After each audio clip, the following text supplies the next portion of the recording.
physical, and it is usually one of the toughest divisions to truly predict and end up being right about. I'm not giving Brett any fucking credit for that fluky Cincinnati Bengal pick last year. I'm not acknowledging that. And I want to tell Brett right now that the only reason the Rams won the NFC is because they didn't have to play Papa's Packers. Without further ado, let's get started here. And as the theme is, we start from the bottom and we go to the top. The Cleveland Browns. Oh, is there a lot to speak on here? Gonna drop a few off-season tidbits before I let you guys jump on this. Baker Mayfield out. Deshaun Watson in. Deshaun Watson facing suspension. Jacoby Brissett in. Jadeveon Clowney's back. Myles Garrett's there. The defense is talented, but sometimes undisciplined. As for Mayfield, he is a member of the Carolina Panthers right now. Two-headed monster of Kareem Hunt and Nick Chubb. Offensive line, not the worst, not the best, definitely in the middle tier of the league. They do have multiple tight end options, none of which have truly exceeded their original expectations. And Coach Kevin Stefanski kind of has his work cut out for him here, especially with the 6-game suspension to the super talented, super versatile Deshaun Watson. Who wants to speak on this first? I know the elephant's in the room about the suspension. Somebody get in here. I want to hear this. Well, you know, when I look at the Cleveland Browns, on paper,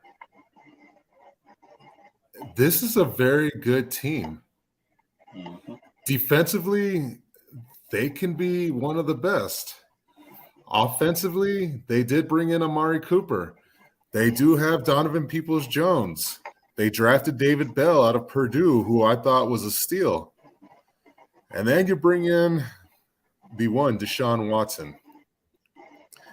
We know right now, on this day, that he's missing the first 6 games of the season.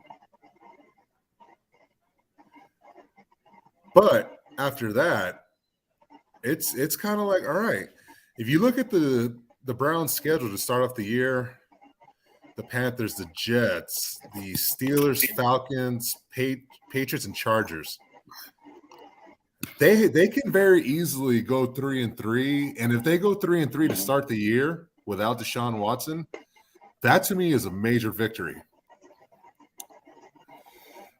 You know, obviously they finished in 4th place last year, but I mean, let's be real. Baker Mayfield, he I don't know what happened to that gentleman. Yeah, he played hurt, but I'm still one of those guys that believe they should have never drafted him. Me too. So, but as far as Cleveland, I mean, they have a high ceiling and a low floor. You could see them winning as high as 12 games, and you can also see them winning as low as 8 games. So really, what team are we going to get?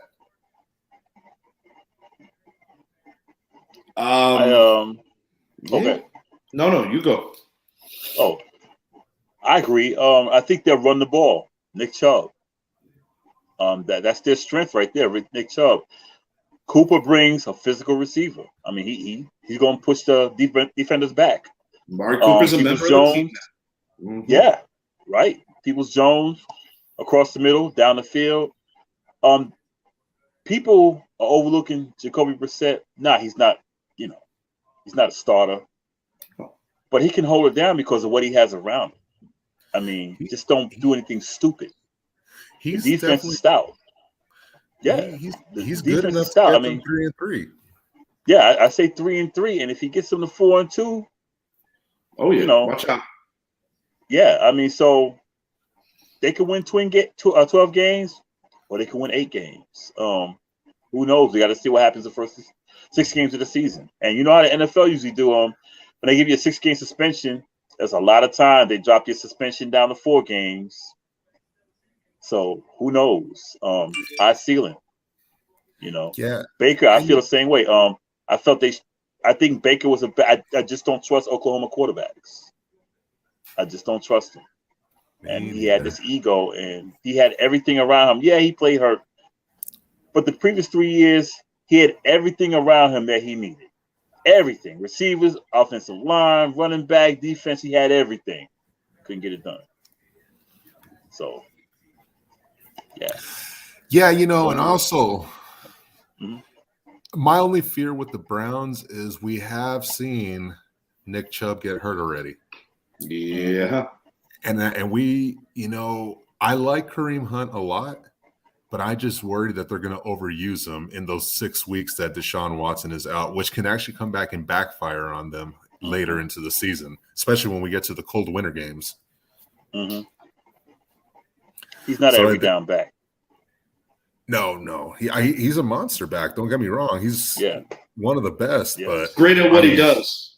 He is great at what he does.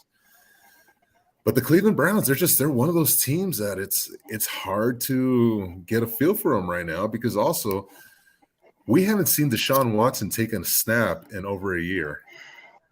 So there's going to be some rust coming out. There's definitely going to be some rust. However, I think Amari Cooper helps alleviate some of that because Cooper, he's got some of the best route running in the league, some of the fastest feet, and that I think is going to benefit Deshaun Watson greatly. Mm-hmm.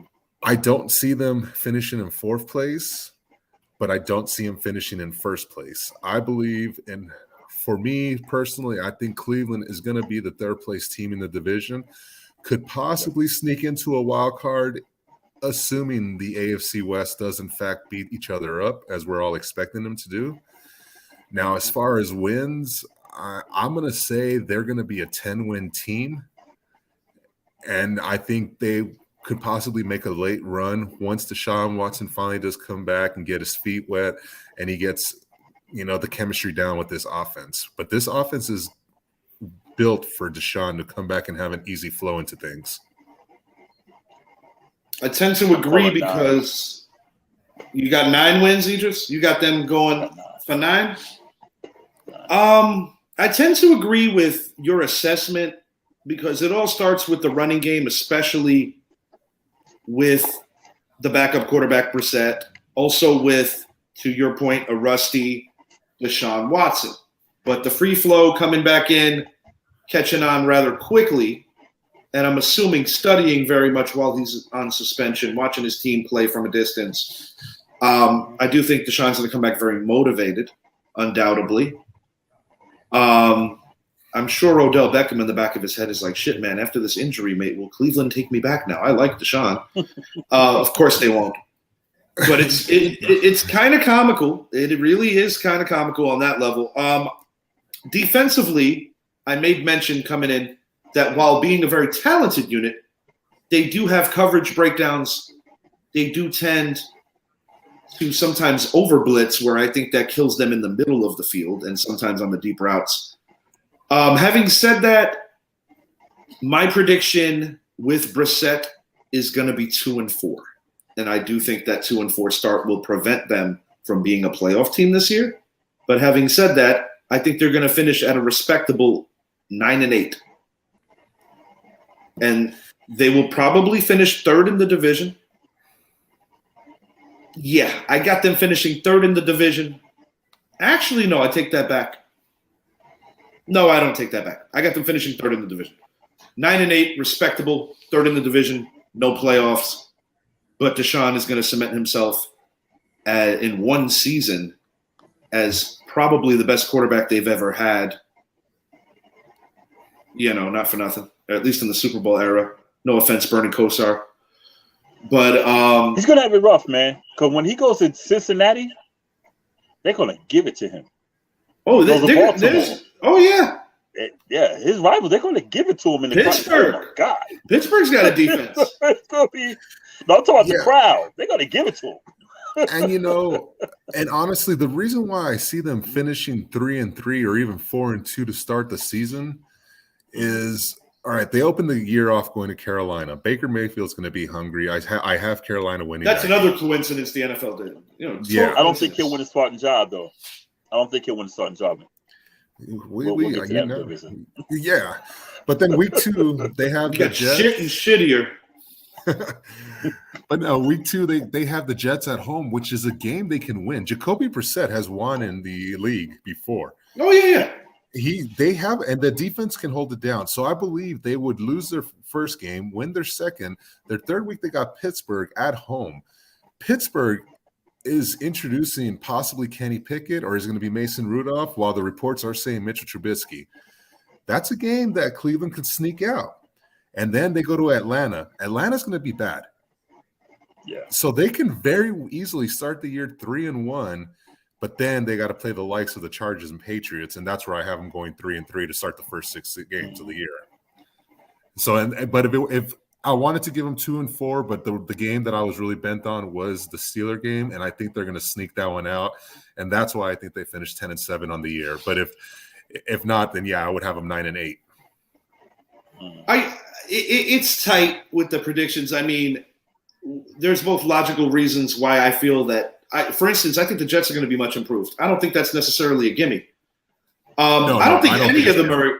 I think they win the Carolina game, actually, and I think they may drop the Jet one. But having said that, I just have this funky feeling that Baker Mayfield's going to have his one little moment, beat his former team, even though it's not against the guy who replaced him. Kind of like our Irish beating Clemson without Trevor Lawrence. It felt good, but we knew that we had to beat Trevor Lawrence eventually. And we didn't, unfortunately. Anything in closing on this very interesting offseason going into the new season now for the Cleveland Browns? Anything you want to add here? No, I mean, obviously, defensively, we know that there's a young man over there that loves to hit people across the head with his helmet that's going to have a monster year. He was in the running for Defensive Player of the Year last year. You'd be talking about Mr. Garrett. Yeah, Myles Garrett is going to come out this year. He's going to flirt with the sack record. Mason Rudolph did try to grab his testicles, so I can't blame the man completely. I blame Mason Rudolph for taking off his helmet. He tried to body Mason Rudolph. That got real fast. He had the syndrome. I gotta give Mason Rudolph credit. He stood there like, "Hey, you just hit me in the head with a helmet," Yeah, he's about to fucking body slam you and try to end your life. The referees can't stop that. On to our next team, the former Cleveland Browns, the current Baltimore Ravens. They finished third last year, definitely below expectations, but to be fair, they had a shit ton of injuries, particularly at the running back position as well as on both sides of the ball. Lamar Jackson, this is, in some people's estimations, a make-or-break year for him in terms of the commitment financially that the Baltimore Ravens are willing to put on him, because last year in his absence, his backup did very well. Playing pretty good. Having said that, I think Lamar Jackson is going to have a pretty good season. I am very endeared with a certain safety that Zappy is familiar with that is now in Baltimore. Yeah, watching Kyle Hamilton to Baltimore was kind You of like that segue, right?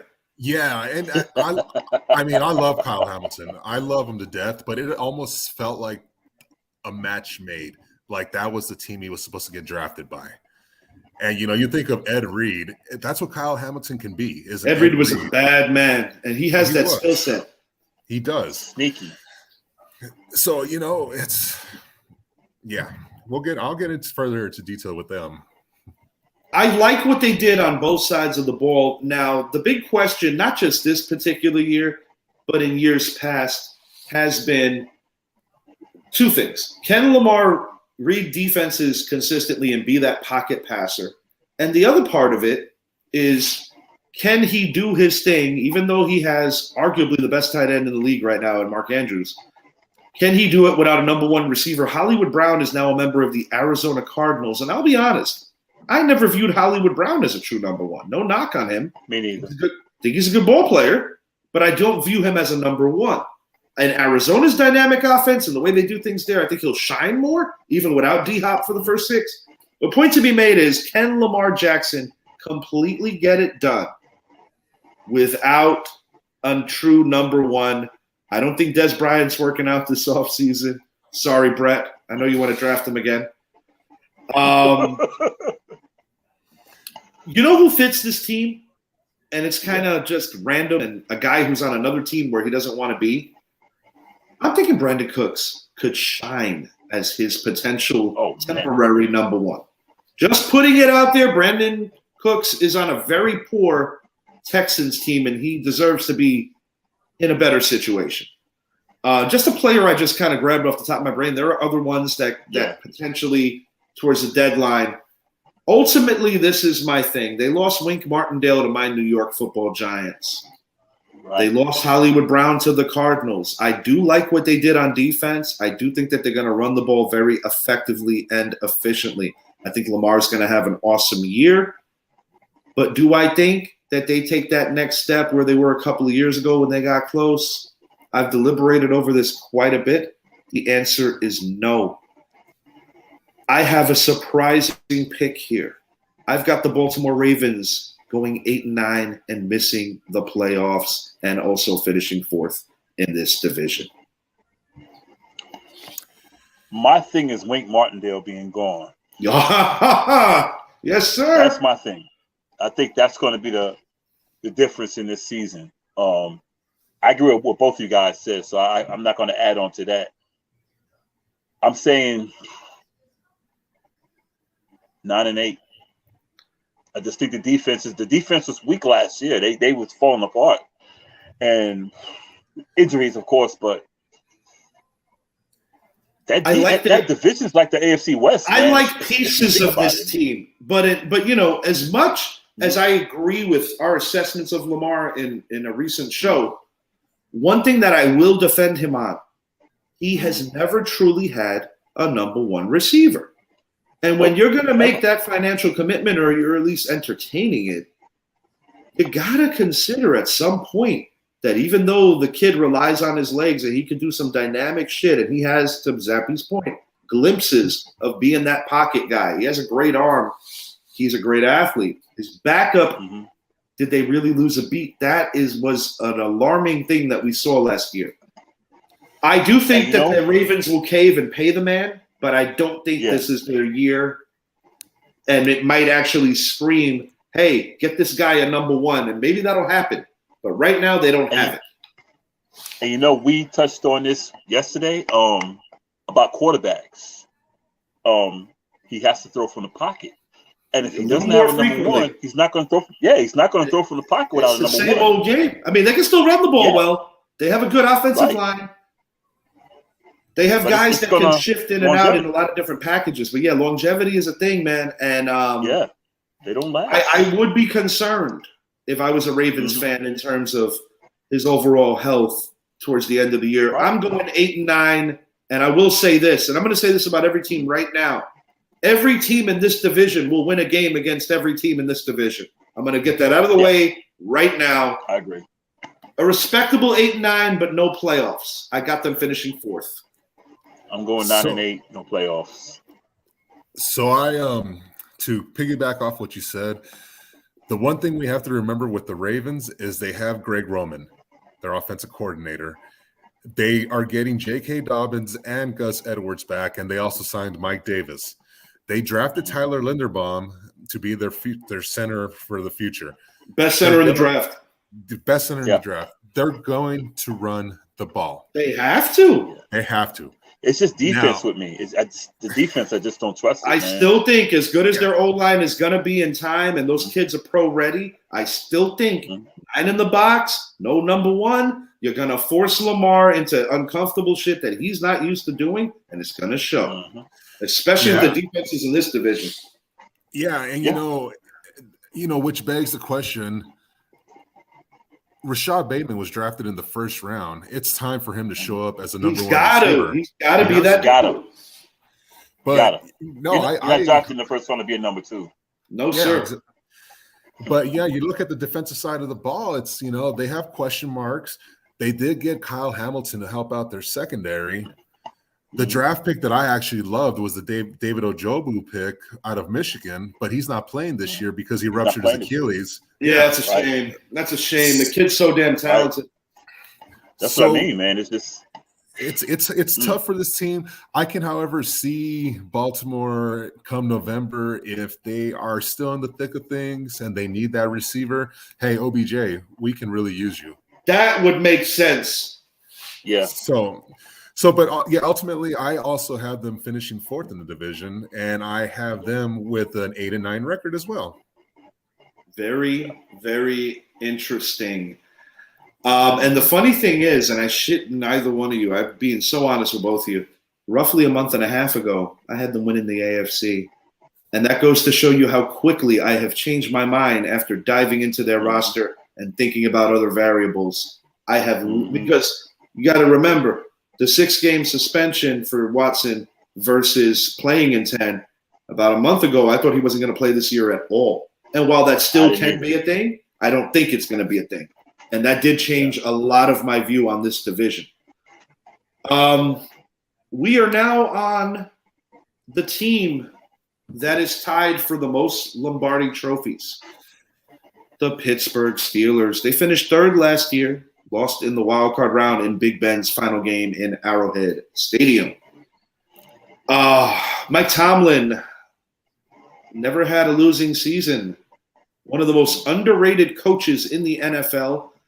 And someone who I think is going to add a dynamic to this coaching staff is a guy who has experience being a head coach as well. I'm talking about Brian Flores. That is a very interesting situation.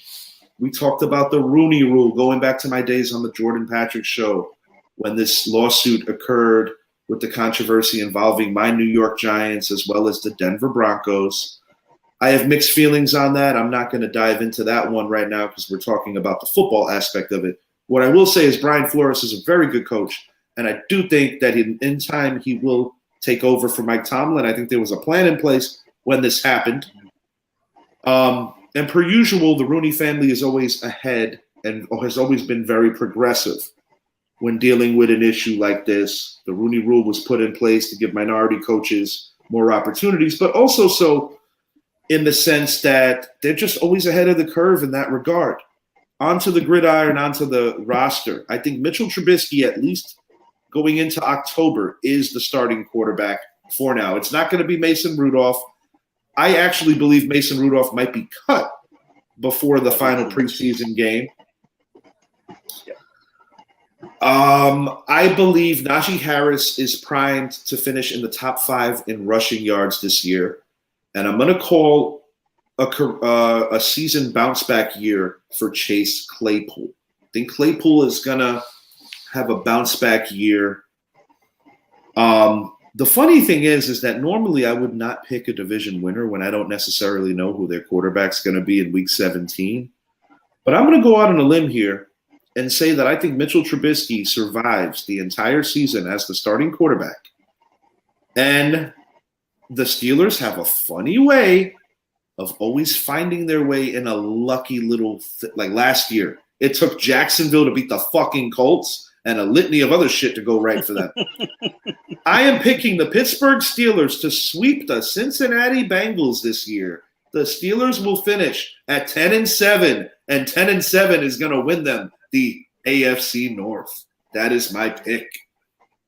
Well, Mitchell Trubisky doesn't have much injury mileage on him. No, he doesn't. He hasn't been in the league that long, right? I wanted him to be our backup. He's a decent quarterback. He's a decent quarterback. He gets He just a lot was of in a bad shit. Situation in Chicago. Dude, every quarterback's in a bad situation in Chicago. Right, exactly. Unless you're Jay Cutler, because you're very wealthy. Yeah. And see, you got Mike Tomlin as your coach, and he's going to look out after you. I'm picking him to go 11-7, man. Really? I mean, 11-6. I mean, 11-6. Huh? You got to move to 11. I don't know if I'm going that far, but I got a vibe that they're going to crack the Bengals this year. Yeah, they're going to beat the Cincinnati Siberian Tigers. I don't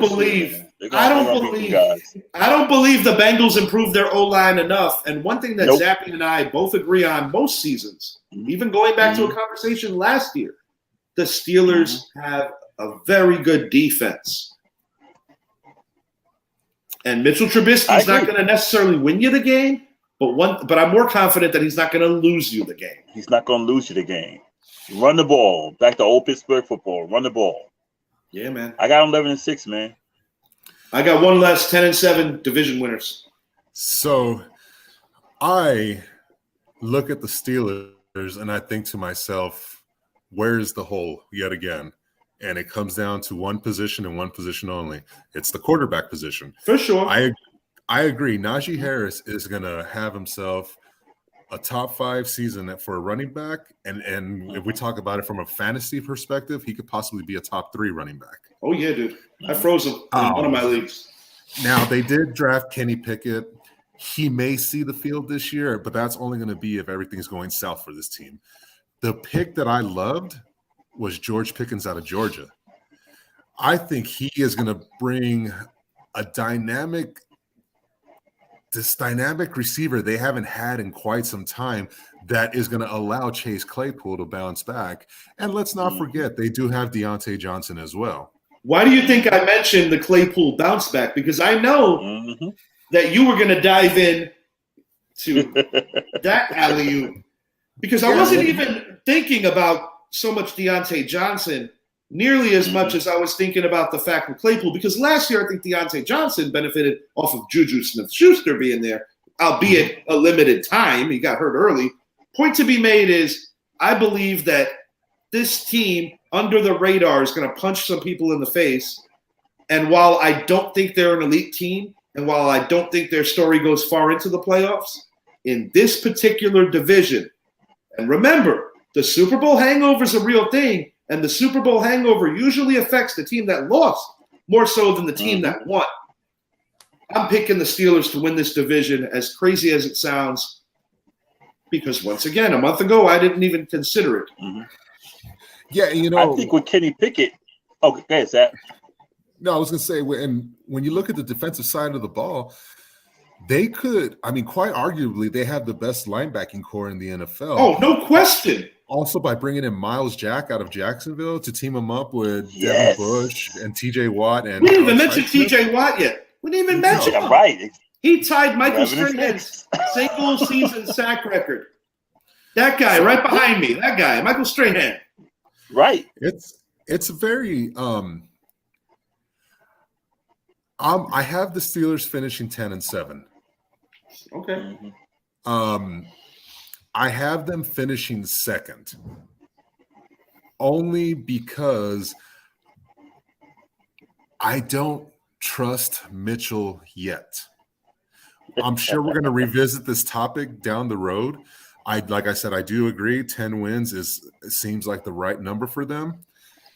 But ultimately, quarterback is what wins in this league, and the best quarterback in that division plays for the Cincinnati Bengals. Kenny Pickett, look where he went in the draft. He's an okay quarterback, but if you look at the history of the Pittsburgh Steelers, they're not going to just – Trubisky would have to just totally just implode. Or just hurt. Look like – yeah. Or just get hurt. He won't see the field unless if he gets hurt, unless Trubisky is hurt or he just he goes out there and just stinks up the joint. Because Tomlin's not going to pull him that easy. That's not Tomlin. Tomlin will say you're going to fight your way out of it. If you can't fight your way out of it, then we'll pull you out of it. Because they brought him in for a reason, and it was to be a stopgap. Right. And he was the most NFL-ready quarterback in this year's draft. And out of all the teams that took a quarterback, the Steelers have the most quarterback-friendly, ready offense for a rookie. So, it does come down to which Mitchell Trubisky are we going to get? Are we going to get the 12-4 Bears Trubisky? Or are we going to get the one we've grown accustomed to over the last couple of years? I want to make one last mention. I didn't mean to interrupt you. Before it slips my mind, I just want to mention this quickly. I think this team is also playing for a departed member of the football team that they're going to use as a rally cry amongst one another.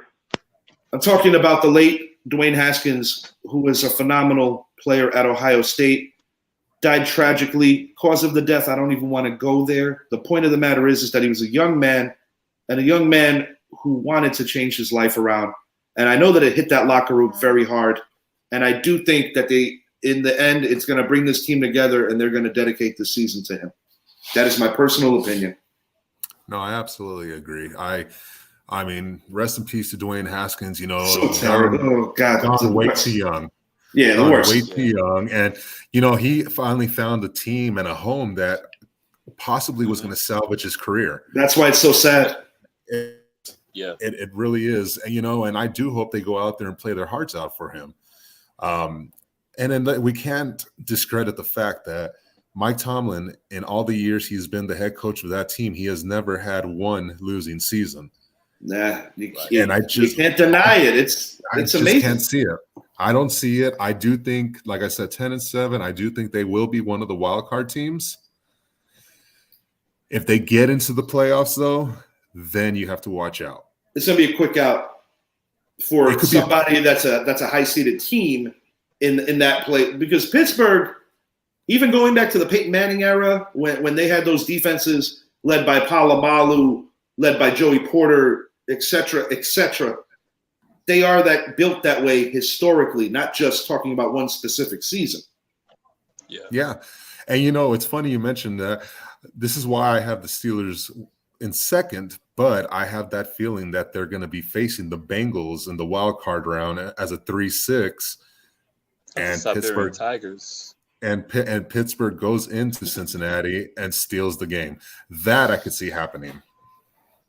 That is an interesting take, and it's one that has happened in the past, going back to the Carson Palmer era. Yeah, well, hopefully they're not going for Joe Burrow's knee. Yeah, well, I wouldn't put it past, because one thing about the Steelers, they might be great historically, well, at least not from the 30s to the 70s, but the point is that the Steelers have always, although they are deemed a classy organization, they have always played it on the envelope in terms of that kind of shit. It is what it is. It's a man's game. It's a physical game. It is what it is. The Cincinnati Bengals last year, winning the AFC North, won the AFC, lost a very entertaining Super Bowl, and overachieved. Last year they were 10-7. I am going to make this short and sweet. I kind of spoke enough about them when I was talking about the Steelers. Eli Apple's still there, and he's still starting, that bastard. Brett's boy, Eli Apple. The O-line, while improved, is still not good enough for me, not in that division.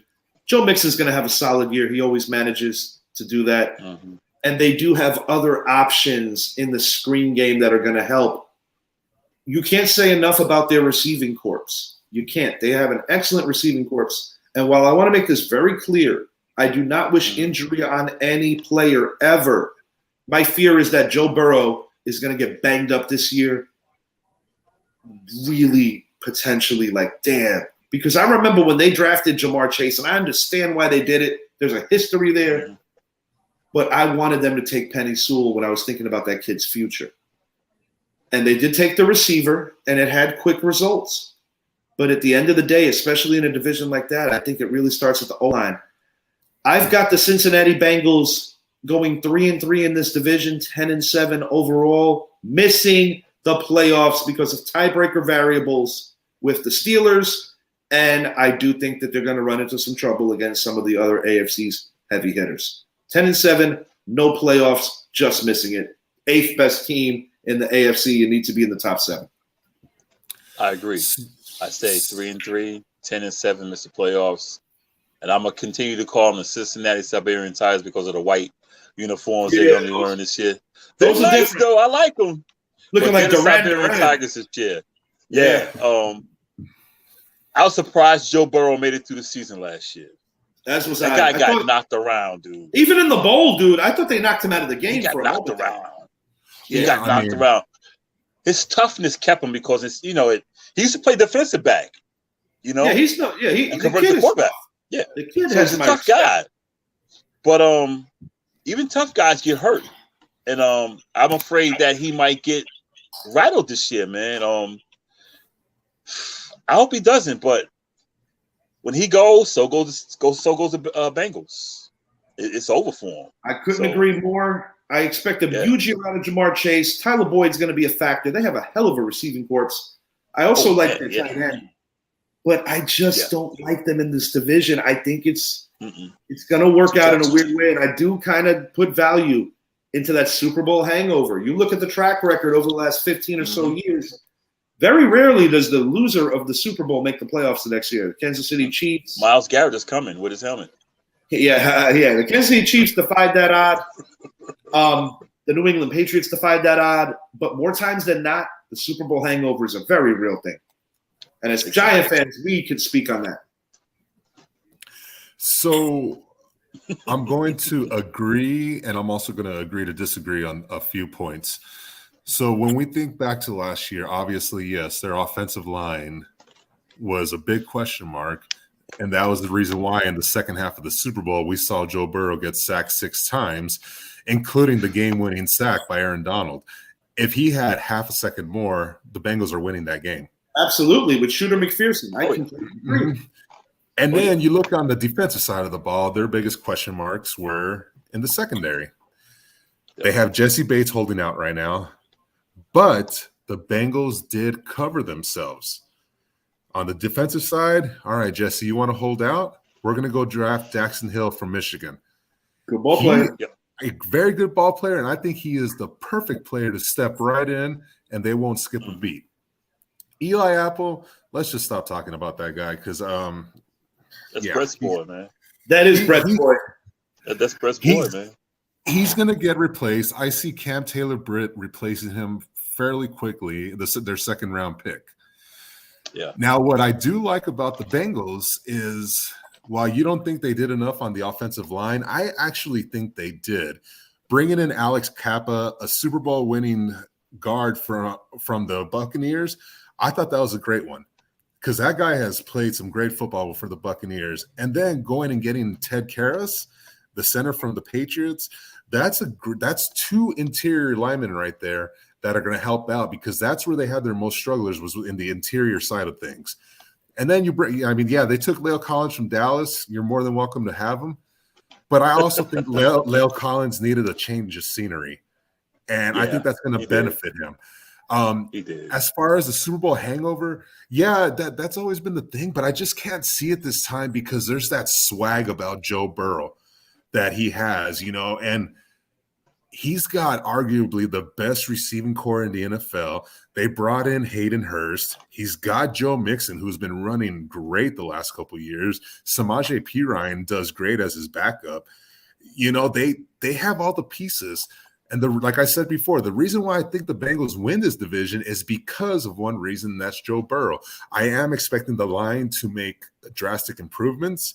I do think that they're going to cut down on the sacks. Burrow is still going to get hit. They're not going to eliminate it altogether. But with the way Jamar Chase, T. Higgins, and Tyler Boyd play, I think they're going to be just fine. I have them winning 11 games this year, losing 6, and I have them going 4-2 in the division. It wouldn't surprise me if they did. Like I said, with Joe Burrow, so goes Joe Burrow, so goes the team. They got to protect him because if he's gone, it's over. There's no question. Yeah. Zappy made a nice point about how the interior of the line improved, and I will admit that because that was what I was alluding to when I mentioned that they improved, but I don't think they're good enough.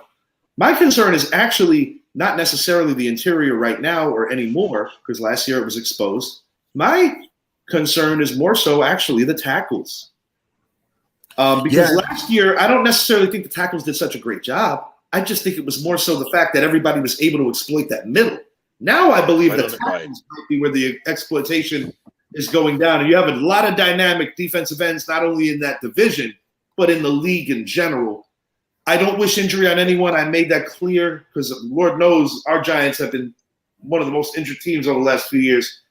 But one thing I will say is Joe Burrow is going to take a beating this year, even though some of the other points both of you made may very well also be a real thing. Yes, he has the swag, but one point I want to make in closing on, at least on my opinion on this, very often forgotten fact. After Tom Brady's first Super Bowl, even he missed the playoffs. Yep. Yeah, you're right. He did. But this is not Tom Brady. This is Joe Burrow. And as far as the tackles go, I think Jonah Williams is making good strides ever since, and he's backing up his first round position back in the 2019 draft, I believe it was. So ultimately, it falls on the right side. And what's to say? Hayden Hurst is a great blocking tight end. If they need him to line up and chip the DN, they're going to do that.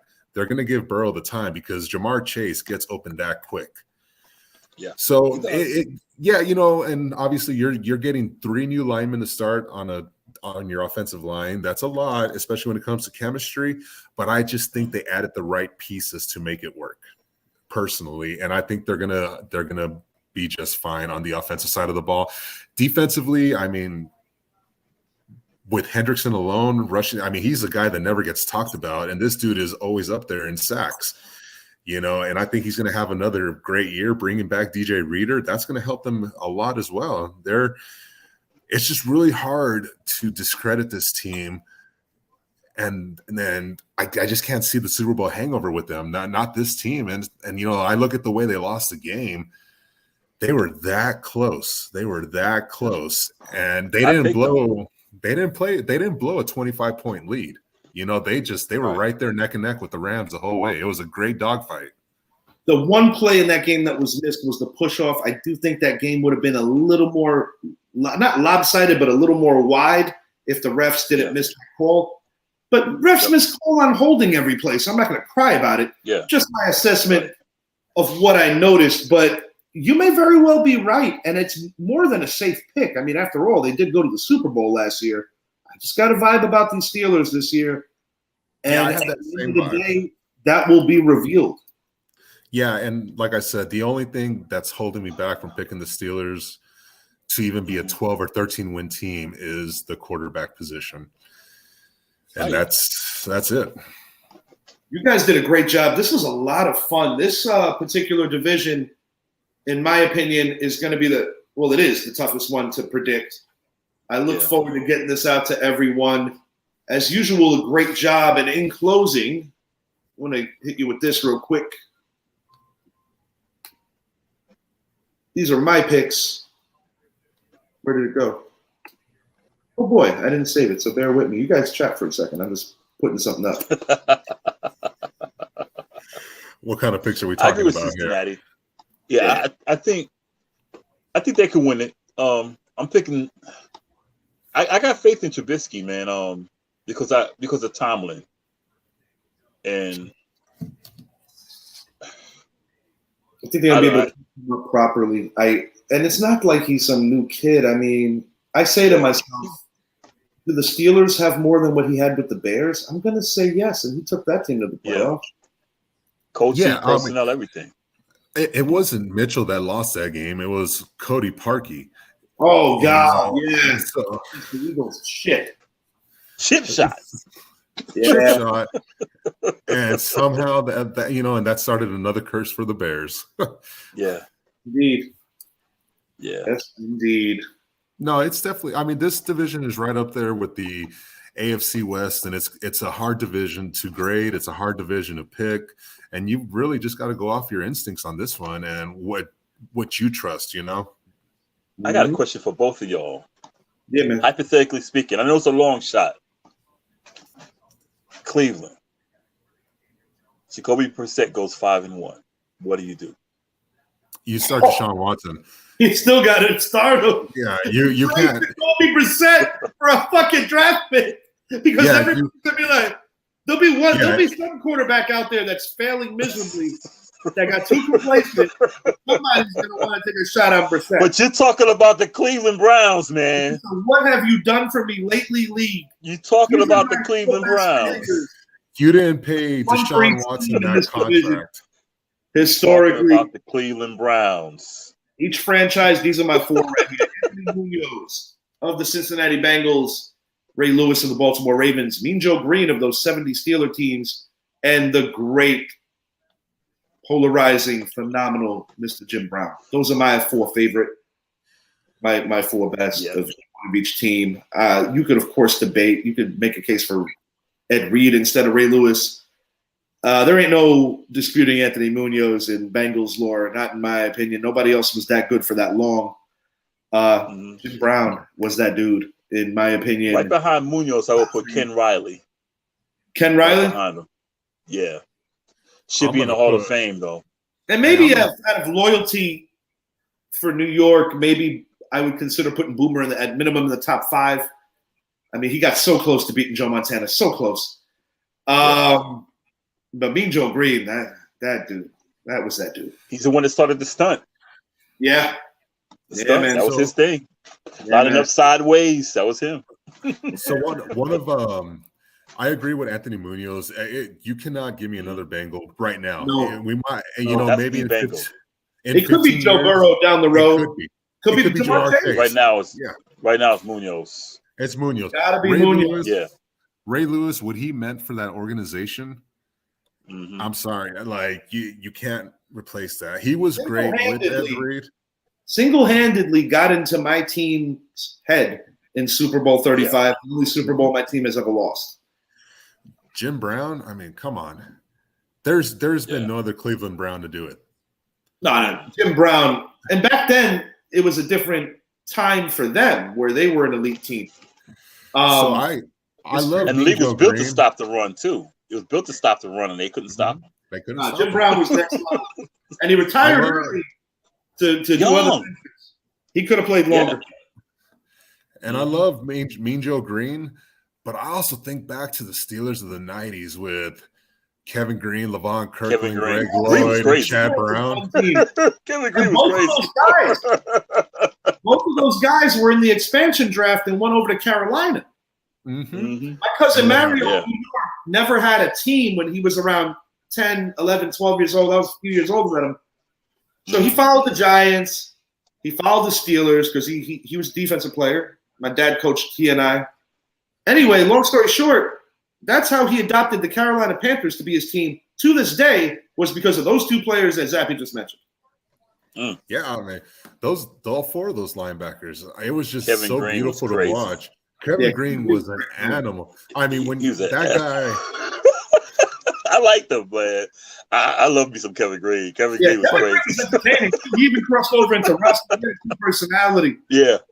And then you look at, every time I saw Levon Kirkland playing for Pittsburgh, you saw a guy that was 300 pounds, but running like he was 240. That was just not right. And running then like Greg a linebacker. Lloyd, yeah. Greg Lloyd was stoked. He was And then Chad Brown. I mean, those linebackers were great. And between the four, I love Green, I love Kirkland, and I love Lloyd, but I can't. Yeah, I agree. Mean Joe Green has got to be number one too. You can argue a few other players, but it's got to be Mean. He's got to be. He's got to be. I say Jack Lambert is among the top 5. Lambert's definitely. Jack Lambert. He's another. Yeah. Lambert has to be in the mix, and you got to put Big Ben in the top 5. You got to. Yeah. I would put Big Ben ahead of Terry Bradshaw, but I would put Terry Bradshaw, if he's not in the top 5, just missing. But 4 Super Bowls is 4 Super Bowls. He has to land somewhere in the top 5 based on that alone. Yeah, we can sit here and make cases for Lynn Swann or Franco Harris, Jerome Bettis, Mel Blount. Yeah, Mel Blount. I mean, another one. Those teams. But I'm gonna tell you about Lynn Swann. As great as he never had a 1,000-yard season. John Stallworth had the 1,000-yard season. John Stallworth, but Lynn Swann. Product of the time. Lynn Swann never had a 1,000-yard season. Product of the time. Yeah, I was about to say that. Product of the time, because if there was today, they'd both be getting 1,500-yard receiving. And that's why I try to tell a lot of people when they talk about who's the GOAT with quarterbacks, receivers, whatever have you, or even defense, because, Lawrence Taylor's first season in terms of sacks wasn't recorded. Sacks was not an official stat that year. It wasn't an There's official a stat. lot of variables for every position and every era of football. I had a great time doing this show, man. We killed this shit. This is going to be fun to watch. Until next time, we are out. Steelers for the North. Zap is going with the Bengals. And Idris, your pick is also Pittsburgh, I believe. Steelers. 7-6. 2-1. So Zappy's going to talk a lot of shit if he's right here. Until next time, we are out.